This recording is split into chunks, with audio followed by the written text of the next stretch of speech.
السلام عليكم ورحمة الله وبركاته. هنعمل النهاردة ريفيو للراديو جولون، راديو ست البيت. الراديو ده هتسلي بيه وقتك في المطبخ، وهتشغليه وهيبارك بيتك بالقرآن الكريم ويحفظه من الشياطين. هنشوف دلوقتي تشغيل سريع كده للراديو. من هنا كده ده زرار التشغيل، هنشغل من هنا كده. حتى هو شغال على إذاعة القرآن الكريم اهو، نوطي ونعلي من هنا. فاحنا شغلناه، هنقلب بقى القناة من هنا كده.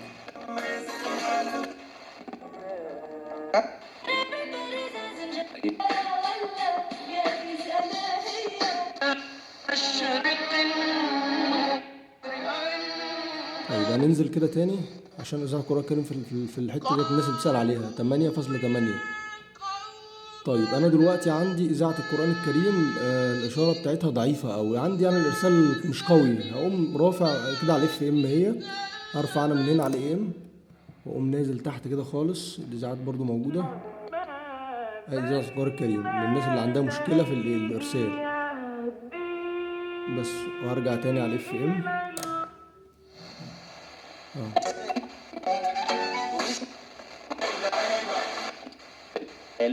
والخسارة ممكن